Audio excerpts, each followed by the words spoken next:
అయితే second prepoll survey Tamil Nadu అసెంబ్లీకి సంబంధించి కనుక మాట్లాడితే ఇవాళ వీళ్ళు voting trends, swing analysis, assembly wise party contesting candidates performance ఇవన్నీ కూడా రాసుకొచ్చారు.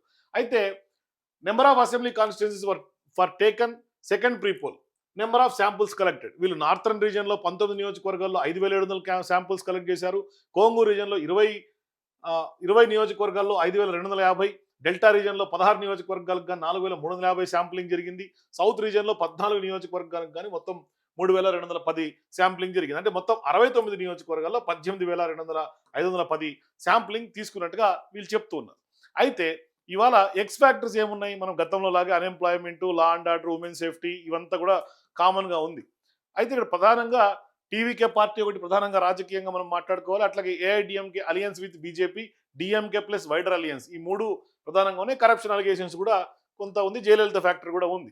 అయితే ఇక్కడ సెకండ్ ప్రీపోల్ సర్వే విషయంకి వస్తే సెకండ్ ప్రీపోల్ సర్వేలో డిఎంకే పార్టీ 41% ఓట్ షేర్ వస్తున్నట్టుగా చెప్తున్నారు సెకండ్ ప్రీపోల్లో.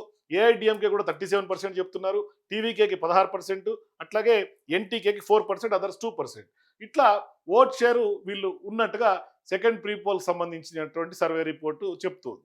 అయితే రీజన్స్ వారీగా ఇప్పుడు డిఎంకే పార్టీ, ఏఐడిఎంకే దీనికి సంబంధించినటువంటి వ్యవహారం చూస్తే సీట్స్ ఎన్ని గెలవబోతున్నాయి, వాళ్ళ రేంజ్ ఏంటి చూస్తే ఇవాళ నార్థన్ రీజియన్లో 69 సీట్లకు గాను 38 నుంచి 41 స్థానాలు డిఎంకేకి గెలిచే అవకాశాలు ఉంటుందని చెప్తున్నారు. అట్లాగే ఏఐడిఎంకేకి 30 నుంచి 32, టీవీకేకి 1 నుంచి 2 స్థానాలు గెలుపు అవకాశాలు నార్థన్ రీజియన్లో ఉన్నట్టుగా చెప్తున్నారు.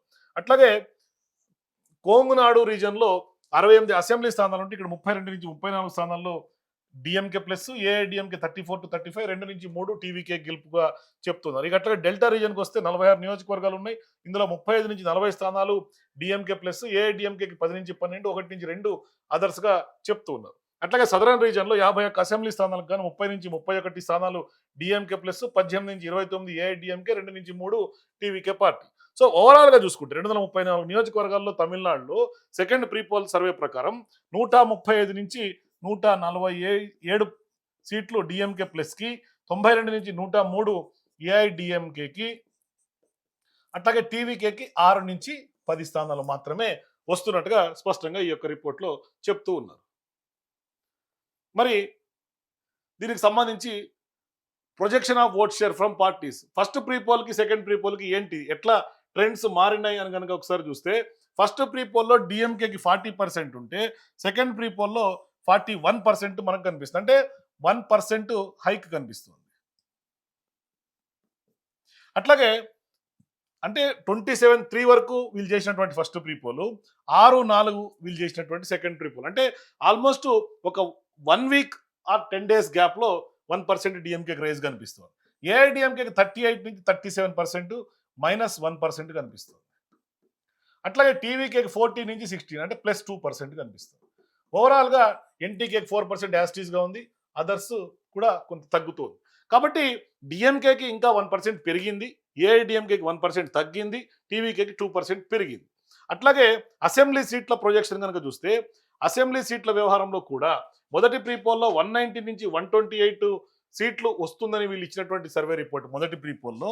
కానీ సెకండ్ ప్రీపోల్లో 135 to 147 అంటే డిఎంకేకి ఆల్మోస్ట్ ఒక 15 నుంచి 20 స్థానాలు పెరిగినట్టుగా సెకండ్ ప్రీపోల్లో చెప్తూ ఉన్నారు. అట్లాగే 108 నుంచి 117 ఏఐడిఎంకేకి మొదటి ప్రీపోల్లో వస్తుందని చెప్తే 92 నుంచి 111 అని సెకండ్ ప్రీపోల్. అంటే ఇక్కడ కూడా ఆల్మోస్ట్ ఒక 10 స్థానాల వరకు తగ్గుతున్నట్టుగా తెలుస్తుంది. ఇక టీవీకే 5 నుంచి 9, 6 to 10 టీవీకేకి సెకండ్ ప్రీపోల్కి ఫస్ట్ ప్రీపోల్కి. అంటే పెద్దగా వ్యత్యాసం లేకపోయినప్పటికి కూడా 1-2 స్థానాలు మాత్రమే తేడా కనిపిస్తుంది. సో ఇట్లా సీట్లకు సంబంధించి అసెంబ్లీ సీట్లకు సంబంధించి ఇక కీ ఫైండింగ్స్ ఏంటి అంటే lack of unity among former ministers and senior leaders of the AIADMK party has weakened the party image in Tamil Nadu, Jayalalithaa factor noted separately. అట్లాగే senior AIADMK leaders such as Panneer Selvam and Sengottaiyan leaving the party and joining the other political groups may lead to decline in AIDMK's vote share. Under the DMK government, sectors like education, healthcare, welfare schemes have gained significant prominence and public acceptance.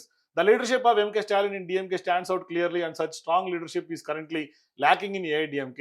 Historically, elections in Tamil Nadu were influenced by caste-based vote banks. However, in 2026 elections, the influence of caste appears to be reducing significantly. Earlier, communities like Vanyars, Gounders and Thevers largely supported AIDMK. Now Pannirselvam exciting AIDMK, there is a possibility of vote erosion among Thevar-dominated southern districts. In the western region, Congo belt, there is a visible split within the Gounder community as the leaders has now spread across multiple parties. అట్లాగే Sengotian joining the TVK party, AIDMK may lose a portion of votes from Silk Weavers community. అంటే silk weavers అంటే ఎవరైతే నేత కార్మికులు ఉంటారో వాళ్ళ vote bank కూడా AIADMK కోల్పోతుంది. In reserved constituencies, DMK remains strong. Muslims, SC, ST communities and even sections of upper castes are currently leaning more towards DMK compared to AIDMK. Elections in Tamil Nadu have never been religion-based and the 2026 elections are also unlikely to be influenced by religion. అంటే religion గతంలో ఎప్పుడు లేదు, కానీ ఈసారి మాత్రం religion influence చేస్తోంది అని. However, the alliance or coordination between PMKs, Ramdos and Sasikala may indirectly hurt AIDMK. Within AIDMK leadership, performance is weak. In BJP, sidelining K. Annamalai and appointing Nayanar Nagendran as a state leader appears to be a strategic mistake. అంటే BJP మనం ఇది అన్నామలైది పెద్ద ఎత్తున చర్చ జరుగుతుంది, social మీడియాలో కూడా జరుగుతుంది చర్చ. అతనికి టికెట్ కూడా ఇవ్వలేదు, అతను మొత్తం పక్కన జరిపేసింది బీజేపీ. ఎందుకు జరిపింది అనేది. In terms of alliances, DMK alliance is a broader and more inclusive, bringing together diverse ideologies and communities. As of now, the Chennai region and southern region are strongholds of DMK alliance. AIDMK and TVK are likely to lose several MLA seats in these regions. Although there is a public perception of corruption among DMK ministers and MLAs, the party has still outperformed AIDMK in education, healthcare and welfare delivery. ఇది మనం నిన్న కూడా మాట్లాడుకున్నాం. ఎందుకంటే అవినీతి ఎక్కువగా ఉన్నప్పటికీ వాళ్ళు చేసినటువంటి education sector development, health care development, welfare schemes ఈ యొక్క అవినీతిని కొట్టేసినాయని. The narrative that TVK founder Vijay is an ideological enemy of BJP and political enemy of DVK is misleading. However, TVK faces several issues including lack of clear vision, weak grassroots organization, leadership challenges. ఇవి కొన్ని రిపీటెడ్గా ఉన్నాయి గతంలో. Key strategic point వచ్చేసి, in the AIDMK alliance, the distribution of MLA seats has not been handled effectively. May constituencies where the BJP has independently established its presence and increased its vote share have been not allocated to BJP within the alliance. The allocation of MLA seats between AIDMK and BJP has not followed a scientific or data-driven method. As a result, out of the 27 constituencies where the BJP is contesting, the party is likely to lose at least 18 to 20 seats in 2026 assembly elections. The alliance with TTV Dinakaran's party AIDMK is unlikely to significantly benefit the AIDMK alliance. In the AIDMK BJP alliance, there is limited house likelihood of effectively vote transfer between the two parties in many constituencies, with AIDMK votes not fully shifted to BJP and vice versa. After Jayalalitha, even though Edappi K. Palaniswamy has gained control over the All India Anna Dravida Munetram Kazhagam, many prominent and familiar leaders have left the party, joined other parties. ఇట్లా తమిళనాడుకు సంబంధించి